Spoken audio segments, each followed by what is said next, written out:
Rahim welcome to सरकारी job गुरु। दोस्तों, FIA screening test 2026 की मुख्तलिफ पोस्ट के लिए assistant sub inspector, ASI, UDC, LDC, constable के लिए FIA ने अपना ऑफिशियल सिलेबस अनाउंस किया है, जिसमें 45% GK है, 30% इंग्लिश है और इसी तरह से बाकी सिलेबस भी 15% मैथ IQ है और 5% पाकिस्तान अफेयर्स और 5% इस्लामियत। तो उस हिसाब से ये गैस पेपर हमने दोबारा डिज़ाइन किए। इससे पहले हमने 10 गैस पेपर्स बनाए थे और ग्रुप्स में शेयर किए थे। आप ये नंबर जो स्क्रीन पर डिस्प्ले हो रहा है, इस पर व्हाट्सएप करके व्हाट्सएप ग्रुप भी हमारा ज्वाइन कर सकते हैं और फ्री मटेरियल सारा ये हासिल कर सकते हैं। तो ये गैस पेपर नंबर 3 है। इससे पहले 2 गैस पेपर हमने कर लिए हैं, वो भी आप हासिल कर सकते हैं। यूट्यूब पर वीडियो भी मौजूद है और व्हाट्सएप ग्रुप्स में इसकी PDF भी मौजूद है। तो चलते हैं, स्टार्ट करते हैं गैस नंबर 3। पार्ट 1 में इंग्लिश के 30 MCQs हैं, जिसमें सबसे पहले रीडिंग कॉम्प्रीहेंशन है। इसके 5 क्वेश्चंस हम हल करेंगे। Read the passage carefully and answer question 1 to 5।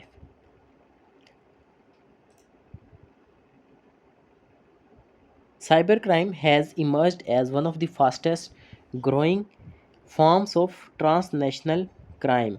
कि साइबर क्राइम जो है वो सबसे तेज़ी से बढ़ता हुआ एक क्राइम है और ये ट्रांसनेशनल है, यानी एक मुल्क के अंदर नहीं, ये बहुत सारी कौमों के अंदर ये मसला हो रहा है। ठीक है जी। तो criminals exploit digital technologies to commit financial frauds, identity theft, cyber espionage, ransomware attacks and online scams. जो क्रिमिनल्स हैं वो मुख्तलिफ हथकंडे इस्तेमाल करके जो है वो एक्सप्लॉइट करते हैं और डिजिटल टेक्नोलॉजीज़ इस्तेमाल करके लोगों को बेवकूफ़ बनाकर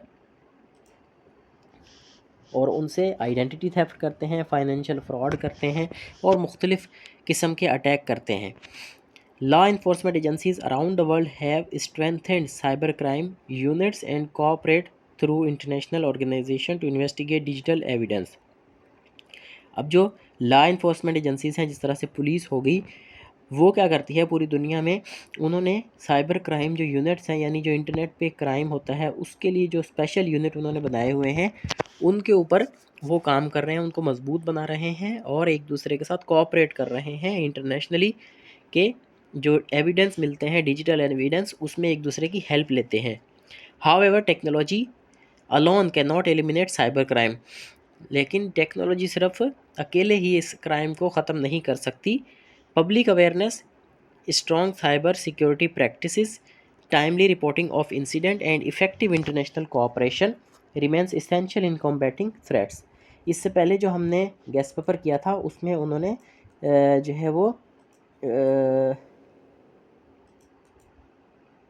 साइबर क्राइम को डिफ़ाइन किया था। ठीक है, या ऑनलाइन या इंटरनेट स्कैम्स को उन्होंने जस्ट डिफ़ाइन किया था और बताया था कि इसमें क्या चीज़ इम्पोर्टेंट है। उसमें उसने कहा था कि जो पब्लिक अवेयरनेस है, यानी ख़ुद से अवेयरनेस है, वो सबसे ज़्यादा इम्पोर्टेंट है। लेकिन इसमें उसने कहा है कि सिर्फ़ और सिर्फ टेक्नोलॉजी इम्पोर्टेंट नहीं है, बल्कि लोगों को ख़ुद को अवेयरनेस होनी चाहिए और स्ट्रॉन्ग साइबर सिक्योरिटी प्रैक्टिसेस। ठीक है, और साइबर सिक्योरिटी प्रैक्टिस भी होनी चाहिए और जल्दी से जल्दी रिपोर्ट भी करना चाहिए। जैसे ही किसी के साथ मसला हुआ, वो जल्द से जल्द रिपोर्ट करे। और फिर क्या है, इफ़ेक्टिव इंटरनेशनल कोऑपरेशन, और एक दूसरे मुल्क के साथ कोऑपरेट भी करें, बताएं भी एक दूसरे को और एक दूसरे की हेल्प भी करें। ऐसे नहीं कि एक के साथ मसला हुआ वो डेटा शेयर ना करे दूसरे के साथ, तो ये भी इसकी रास्ते में रुकावट है। Individual and organization must regularly update their software, use strong password and remain vigilant against phishing attacks। ठीक है, और जो अकेले लोग हैं, इंडिविजुअल हैं, या फिर जो है वो ऑर्गेनाइजेशंस हैं, कोई ऑफिस है या कोई कंपनी है या कोई डिपार्टमेंट है, उसको अपने सॉफ्टवेयर्स को जो है वो रेगुलेट करना चाहिए, यानी उसके बारे में उसको थोड़ा सा देखते रहना चाहिए और उसमें जो पासवर्ड्स वगैरह हैं वो अच्छे इस्तेमाल करना चाहिए, स्ट्रॉन्ग इस्तेमाल करने चाहिए, सिंपल नहीं होने चाहिए पासवर्ड। और फिर रिमेन विजिलेंट, और फिर चौकन्ना भी रहना चाहिए। ऐसे नहीं कोई उनको कॉल करे या कोई लिंक भेजे तो उसके साथ वो लोग शुरू हो जाएं गपशप लगाना और उनको अपनी डिटेल देना शुरू हो जाए। तो अकॉर्डिंग टू क्वेश्चन नंबर 1 कह रहा है according to the passage criminals cyber criminals mainly exploit, कि इस पैसेज के मुताबिक जो साइबर क्रिमिनल्स हैं वो किस चीज़ के ऊपर फ़ायदा उठाते हैं। Natural resources, digital technologies, agriculture equipment, medical instrument. तो आपको पता है डिजिटल टेक्नोलॉजी की बात ये कर रहा है इस पैसेज में, बाकी 3 चीज़ों की तो बात ही नहीं कर रहा। नीचे वोकेबलरी टिप में बता रहा है कि exploit means to make use of something. Exploit का मतलब है किसी चीज़ का इस्तेमाल करना, ऑफन फॉर पर्सनल बेनिफिट और एडवांटेज। किसी भी बंदे या किसी चीज़ का इस्तेमाल करना अपने ख़ास फ़ायदे के लिए, तो इसको बोलते हैं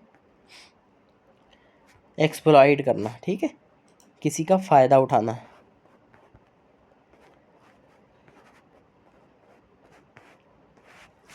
नेक्स्ट चलते हैं क्वेश्चन नंबर 2 की तरफ। Which of the following is not mentioned as a form of cyber crime, कि इनमें से कौन सी फॉर्म साइबर क्राइम नहीं है। आइडेंटिटी थेफ्ट ये भी है, रैंसमवेयर ये भी है, और फाइनेंशियल फ्रॉड ये भी साइबर क्राइम है। बैंक रॉबरी जो है वो साइबर क्राइम नहीं है, वैसे तो क्राइम है लेकिन वो साइबर क्राइम नहीं है। वोकेबलरी टिप में कह रहा है कि रैंसमवेयर का मतलब है is a malicious software that blocks access to data until a ransom is paid. ठीक है, रैंसम जिस तरह से वैसे बोलते हैं तावान को बोलते हैं, किसी भी शख्स को अगवा कर लिया या कि उसकी चीज़ चोरी कर ली और उसके बदले पैसे मांगना, तावान वसूल करना, तो वो उस सिलसिले में ये है कि किसी भी एक ऐसा सॉफ्टवेयर जो कि आपको आपकी किसी भी अकाउंट्स के साथ रसाई बंद कर देगा। ठीक है, उसको हैक कर लेगा, आपका व्हाट्सएप हैक कर लेगा और फिर उसके बारे में उसके एवज़ में आपसे वो कुछ पैसे मांगे। ठीक है, तो ये इसको बोलते हैं ransomware. According to passage combating cyber crime requires, इस पैसेज के मुताबिक साइबर क्राइम से लड़ने का क्या मतलब है।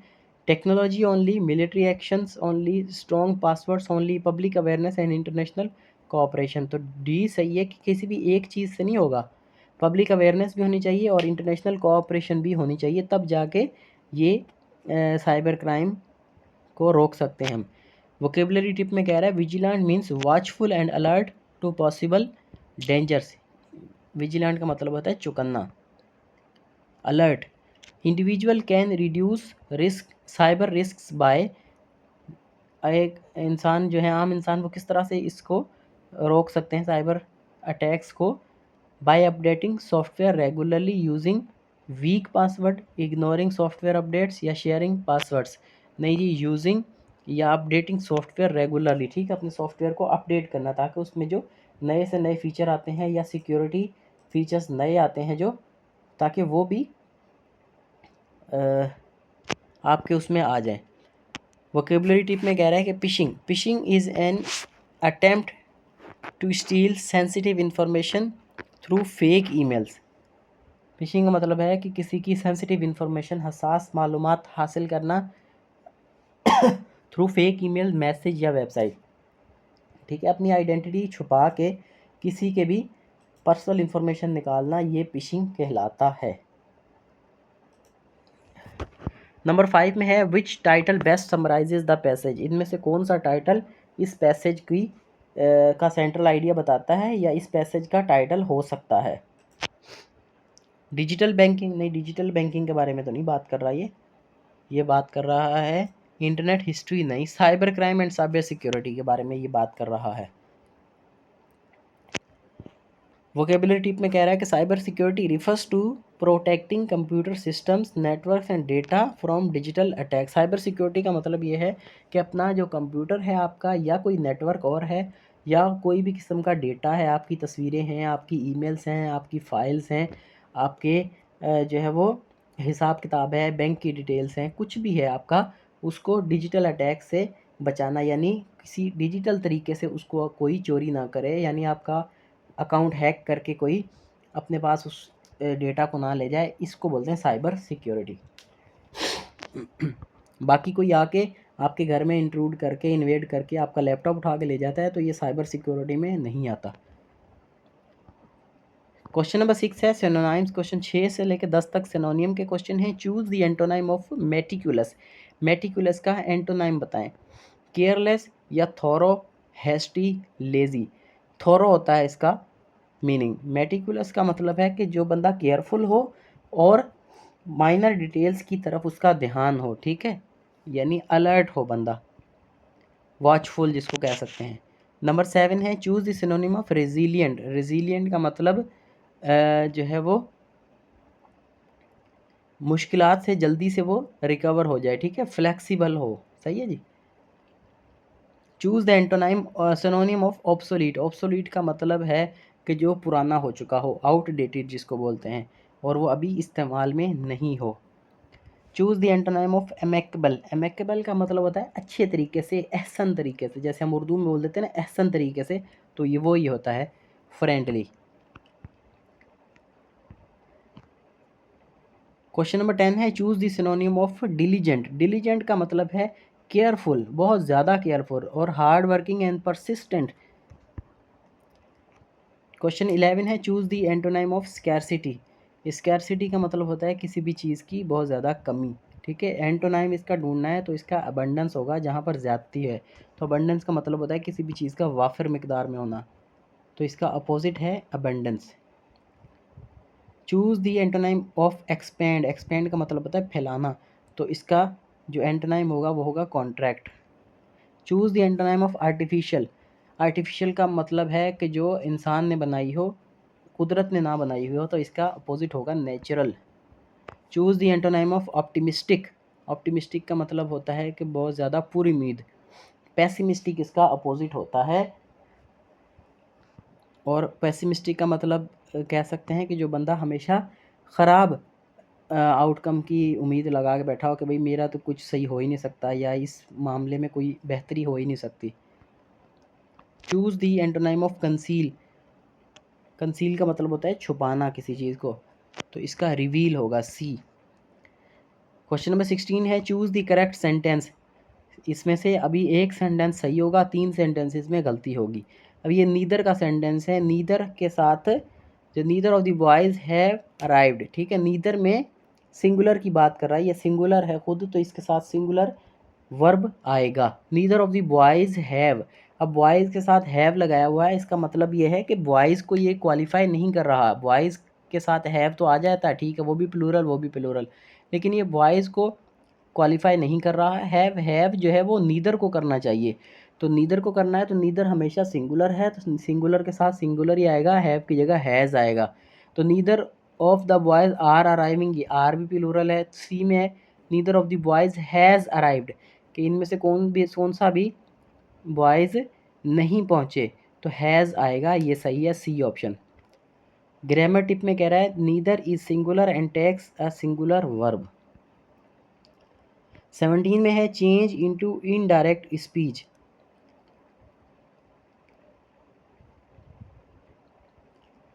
He said I have completed my assignment. उसने कहा कि मैंने अपनी असाइनमेंट कंप्लीट कर ली है। तो आई हैव और पास्ट है शुरू में, ही सैड, तो यानी आई हैव जो है वो अपने ही पास्ट में चला जाएगा, पास्ट परफेक्ट का हो जाएगा ये जुमला। He said that he completed his assignment, नहीं ये नहीं होगा। He said that he has completed, ये तो प्रेजेंट का ही है। He said that he had completed his assignment, ये सही है, ठीक है। पास्ट परफेक्ट हो गया, पास्ट परफेक्ट में हैड का इस्तेमाल होता है, तो ये सही है।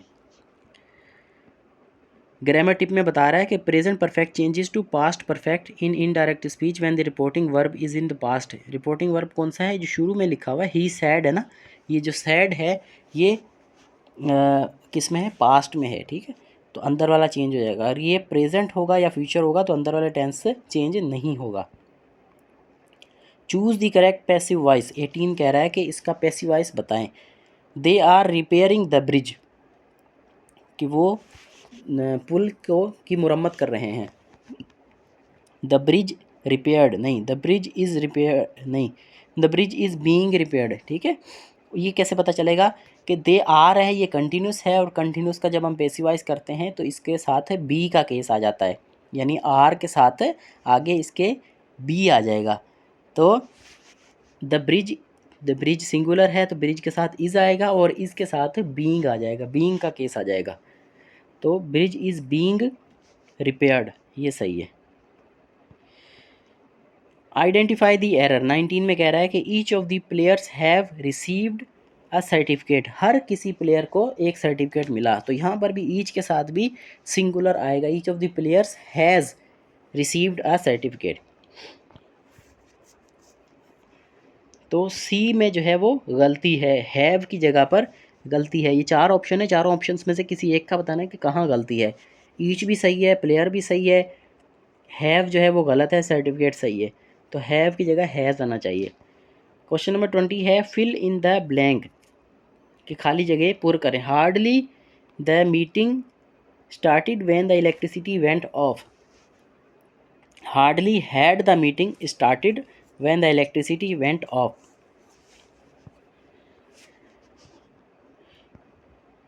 क्वेश्चन नंबर 21 है 30 तक इंग्लिश के एमसीक्यूज होंगे क्योंकि 30% इंग्लिश है आपका।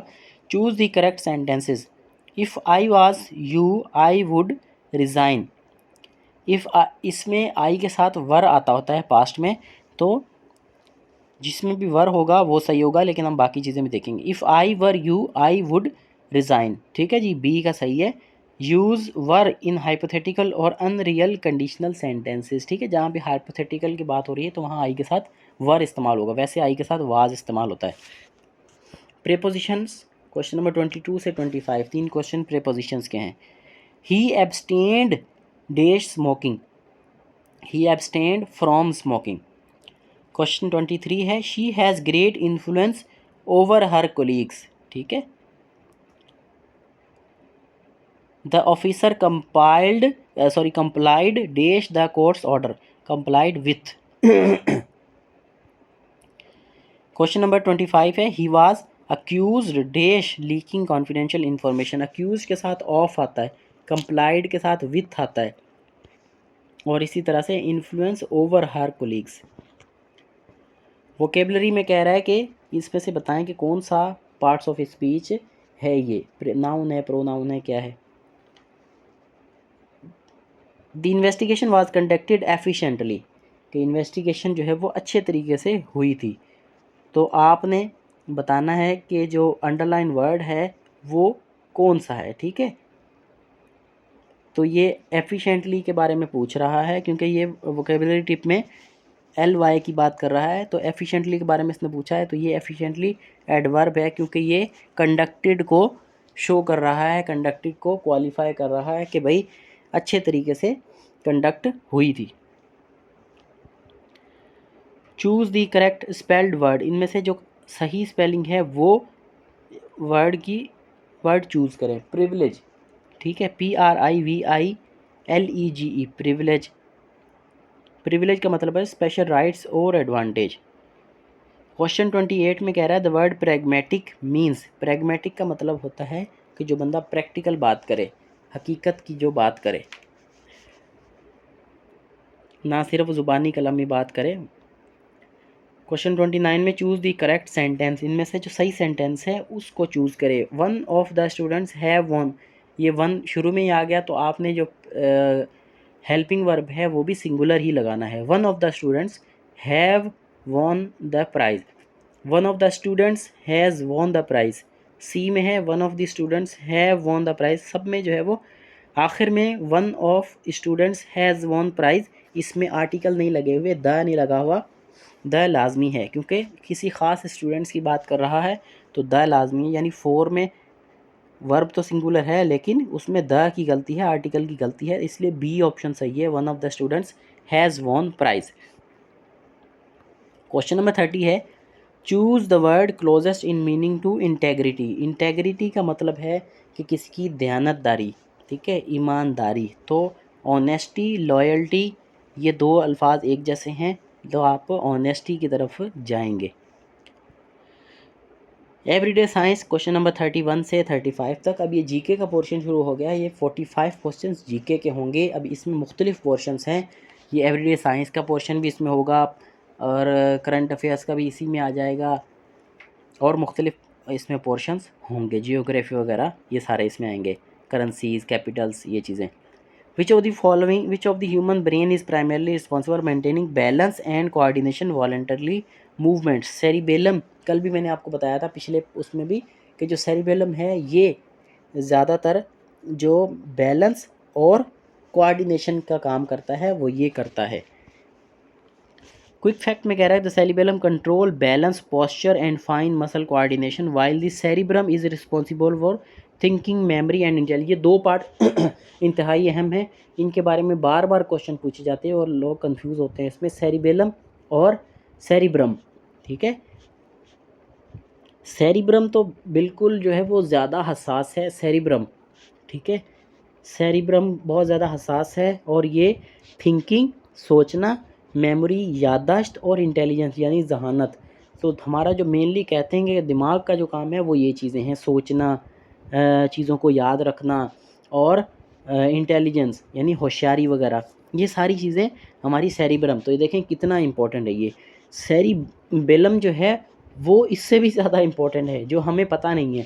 ठीक है, वो क्या है कि हमारी जो मसल्स की मूवमेंट है, अगर हम चाहें कि हमारा हाथ ऊपर को उठे, हमारी उंगलियां मुड़े, हम खाने को पकड़ने के लिए जाते हैं, चम्मच को पकड़ने के लिए जाते हैं, फिर खाना डालते हैं चम्मच में और फिर अपने मुंह की तरफ लेके जाते हैं, ये सारे काम जो है मसल्स मूवमेंट, पॉस्चर, जिस्म का बैलेंस, ठीक है, हम बैठ सकते हैं ये सेरिबेलम की वजह से, हम खड़े हो सकते हैं ये सेरिबेलम की वजह से, हमारा पाँव ऊपर उठता है, आगे को जाता है, पीछे को आता है, ये सारा चीज़ें जो है वो इस सेरिबेलम की वजह से हैं। तो सेरिबेलम हमारा जो है वो balance and coordination muscles movement के लिए इस्तेमाल होता है, और जो सेरिब्रम है वो जो आप समझ सकते हैं कि एक्चुअल जो दिमाग का काम होता है, सोचना, मेमोरी और जो है वो intelligence.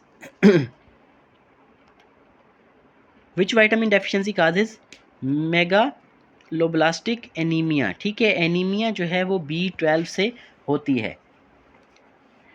Vitamin D, B12 and folic acid deficiencies can both cause megaloblastic anaemia but B12 deficiency में also damage nervous system. Question 33 है which planet has the shortest day fastest rotation in solar system? तो Jupiter जो है वो सबसे छोटा दिन है उसका, ठीक है, और वो अपने ही महवर के गिर्द बहुत तेज़ी से घूमता है, लगभग 9 घंटे का उसका दिन है। ठीक है जी, हाँ जी, ये 9 घंटे 56 मिनट ये लिखा हुआ है कि Jupiter completes 1 rotation.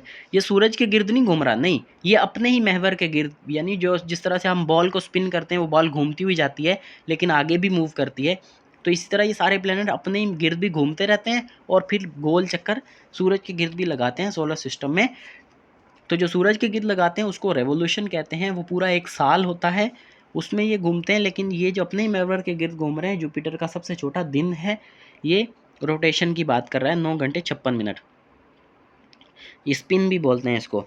Which instrument is use to measure atmospheric humidity? ये हाइग्रोमीटर एक इंस्ट्रूमेंट है, ये इस्तेमाल होता है ह्यूमिडिटी के लिए। हाइग्रोमीटर ह्यूमिडिटी के लिए, बैरोमीटर एयर प्रेशर के लिए, एनीमोमीटर विंड स्पीड के लिए और सीस्मोग्राफ अर्थक्वेक के लिए। 35 में है who discovered the neutron? Neutron को डिस्कवर किया था जेम्स चैडविक ने। James Chadwick discovered the neutron in 1932 completing the basic picture of atomic structure। Current affair question 36 से लेके 45 तक 2025 और 26 के इसमें कोशिश की है कंपाइल करने की। Which city hosted 2025 Shanghai cooperation organisation SCO जो है उसकी 2025 की मीटिंग कहाँ पर हुई थी? तियानजिन, ठीक है, जो कि चाइना का शहर है, चाइना इसका होस्ट था, चाइना इसका होस्ट कंट्री था, मेज़बान था, और इसका मकसद था कि regional security, trade and connectivity को इंश्योर किया जाए। Pakistan is the founding member of which regional organisation? Pakistan SAARC का फाउंडिंग मेंबर है, one of the founding members. 1985 में दिसंबर में ये हुई थी, 8 दिसंबर 1985 में इस्टेब्लिश हुई थी। Which country remain Pakistan largest trading partner in terms of importing during 2025 से 26? ठीक है, इंपोर्ट्स की अगर बात की जाए तो चाइना हमारा लार्जेस्ट पार्टनर है, और चाइना से ज़्यादातर हम क्या करते हैं, इंपोर्ट्स लेके आते हैं, मशीनरी, इलेक्ट्रॉनिक्स और इंडस्ट्रियल गुड्स। अब आजकल तो सारी चीज़ें ही अपन देखते हैं कि चाइना से आ रही हैं, तो हमारा ट्रेडिंग पार्टनर बहुत बड़ा है चाइना, लेकिन एक्चुअली जो हमें खुश होना चाहिए वो ये है कि हमारा जो एक्सपोर्ट में ट्रेडिंग पार्टनर है वो यूएसए है और यूके। ये दो कंट्रीज़ हमारे अच्छे ट्रेडिंग पार्टनर हैं, क्योंकि हमारी टेक्सटाइल की एक्सपोर्ट जो है वो यहाँ जाती है। यानी हमें खुश तो इनके ऊपर होना चाहिए कि ये यहाँ से हमें पैसे मिलते हैं। चाइना को तो हम उल्टा पैसे देते हैं, ठीक है जी। हमें जो डॉलर मिलते हैं वो बाहर से मिलते हैं। यूके और यूएसए में हमारी जो है वो टेक्सटाइल की एक्सपोर्ट्स बहुत ज़्यादा जाती हैं। हमारी जो स्पोर्ट्स के गुड्स यहाँ से बहुत जाते हैं, जिससे हमें डॉलर मिलते हैं और हमारा मुल्क खुशहाल होता है। 39 है, the headquarters of international monetary fund is located in. IMF का हेडक्वार्टर जो है वो वाशिंगटन डीसी में है। आईएमएफ और वर्ल्ड बैंक दोनों यूनाइटेड नेशंस के सब्सिडरी बॉडीज़ हैं, ऑर्गन्स हैं, और इनकी जो हेडक्वार्टर हैं दोनों के वो वाशिंगटन डीसी में हैं। Which country hosted COP 30 climate summit scheduled for 2025। 2025 की जो कोप जो कॉन्फ्रेंस ऑफ पार्टीज़ यानी क्लाइमेट की जो समिट है, 30वीं समिट, वो ब्राज़ील में हुई थी, ब्राज़ील के शहर बेलम में। Highlighting Amazon rain forest conservation and climate finance. Which country currently host the headquarter of Interpol. Interpol के का हेडक्वार्टर कहाँ पर है? वो है फ्रांस के शहर लियोन में,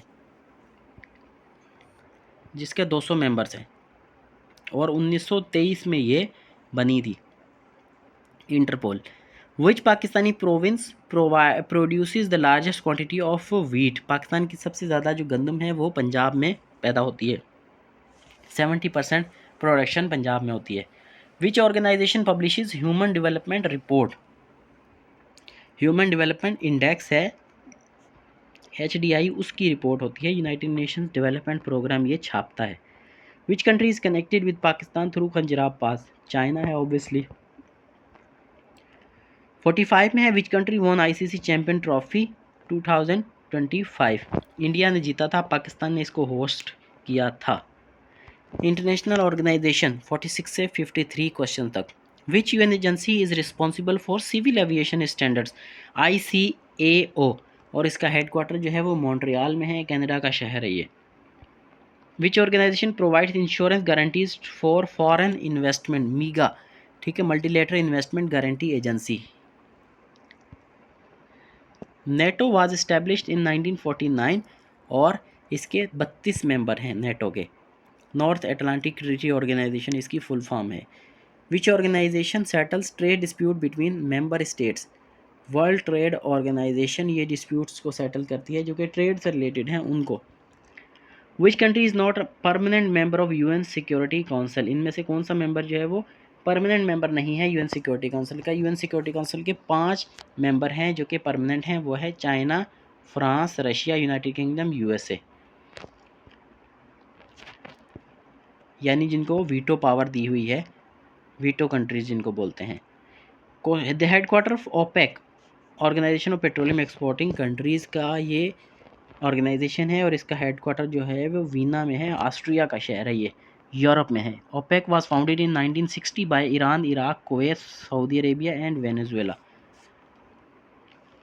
विच organisation is known as World Health Organisation. WHO World Health Organisation है, इसका हेडक्वार्टर जिनीवा स्विट्ज़रलैंड में है। The headquarter of International Court of Justice in the Hague, जो कि नीदरलैंड का शहर है, और ये यूनाइटेड नेशंस की समझो कोर्ट है, सुप्रीम कोर्ट है। What is the capital of Kazakhstan. Astana. Kazakhstan का कैपिटल है आस्ताना, जिसका नाम नूर सुल्तान भी कर दिया गया था 2019 में, और दोबारा 2022 में इसका नाम आस्ताना रखा गया। The country of Turkey, Turkey spelling Turkey की आजकल ये है TURKIYE, is lira. Turkish lira कह लें या लीरा कह लें तब भी ठीक है। Which protocol is use to automatically obtain an IP address from a network. कि कौन सा प्रोटोकॉल इस्तेमाल होता है IP एड्रेस लेने के लिए? वो है DHCP, dynamic host configuration protocol. Question 57 है, which memory is volatile and loses its contents with computer is switched off. RAM. RAM is a temporary memory used while programs are running, whereas ROM stores permanent firmware. अच्छा, computer के इसमें अलग से syllabus नहीं है और कोई portion वगैरह नहीं दिया हुआ, तो ये आपके ऊपर है कि आप इसकी तैयारी करना चाहते हैं तब भी ठीक है, नहीं करना चाहते तब भी ठीक है, लेकिन मेरा ये मशवरा है कि कुछ इसके बेसिक क्वेश्चंस आप देख लें। Which keyboard shortcut is used to open the run dialog box? Windows plus R. Which device operates at data link layer 2 of OSI model? Switch. Which file extension is associated with Microsoft Excel XLSC? Which is the longest mountain range in the world on land? के ज़मीन पर जो longest mountain range है, highest नहीं, longest की बात है। Alps, Rockies, Himalayas, Andes. Himalaya जो है वो सबसे ऊंची है, माउंट एवरेस्ट इसकी सबसे ऊंची चोटी है, लेकिन लॉन्गेस्ट की बात कर रहे हैं कि लंबाई जिसकी सबसे ज़्यादा वो है Andes. The Andes mountain extends for about 7,000 kilometre along the western coast of South America, making them world's longest continental mountain range. ठीक है, साउथ अमेरिका में ये वाक़ है एंडीज़ माउंटेन, और ये 7,000 किलोमीटर लंबाई में है। Which rivers forms part of border between United States and Mexico? Rio Grande. Which is the smallest continent by land area? Land area के हिसाब से ऑस्ट्रेलिया सबसे छोटा कॉन्टिनेंट है, या एरिया के हिसाब से। 64 में है the Bosphorus strait separates. Bosphorus strait Europe और एशिया को एक दूसरे से सेपरेट करती है। Which is the deepest fresh water lake in the world? वो है lake Baikal. Lake Baikal in Russia contains about 20% of the world's unfrozen fresh surface water. ठीक है जी, दुनिया का जो 20% फ्रेश वाटर है और अनफ्रोजन है, यानी बर्फ़ नहीं, पानी की बात कर रहे हैं सिर्फ, वो इसमें है लेक बेकाल, और ये डीपेस्ट लेक है, बहुत गहरी लेक है। Which Nobel prize is awarded by Norwegian Nobel committee? Norwegian Nobel committee कौन सा अवार्ड देती है? वो होता है पीस, अमन का। Unlike the other Nobel prizes, the Nobel peace prize is awarded in Oslo, Norway. क्योंकि जो नोबेल ख़ुद था, अल्फ्रेड नोबेल, वो स्वीडन का शहरी था, तो उसने कहा कि ये जो मैंने डायनामाइट बनाया है ये दुनिया की तबाही का बाइस बनेगा, तो इसलिए जो पीस का अवार्ड है वो ओस्लो में दिया जाए, दूसरे मुल्क में दिया जाए, मेरे अपने मुल्क में ना दिया जाए। बाकी जो अवार्ड है मेडिसन का, केमिस्ट्री का, फ़िज़िक्स का, लिटरेचर का, वो सारे यहाँ पे दिए जाएँ। और इकोनॉमिक्स का तो बाद में दिया ही गया था, 1969 से या 68 से वो स्टार्ट हुआ था, और उसको रिस्क बैंक अवार्ड कहा जाता है। World environment day is observed every year on. World environment day 5 जून को हर साल मनाया जाता है, और ये 1972 में यूनाइटेड नेशंस ने फर्स्ट टाइम मनाया था इसको। विच country von FIFA world cup 2022? किसने जीता था? अर्जेंटीना ने जीता था, फ्रांस को डिफीट किया था, और गोल्डन बॉल मिली थी लियोनेल मेसी को। Which desert is largest hot desert in the world? Sahara desert सबसे बड़ा हॉट डेजर्ट है दुनिया में। The Panama canal connects the देश। पैनामा कनाल अटलांटिक ओशन को और पैसिफिक ओशन को आपस में मिलाती है। पैनामा कनाल 1914 में बनी थी, और ये दुनिया की सबसे important trade, maritime trade route है। समंदर के ज़रिए जो ट्रेड जाती है, शिप्स जाते हैं, वो यहीं से जाते हैं।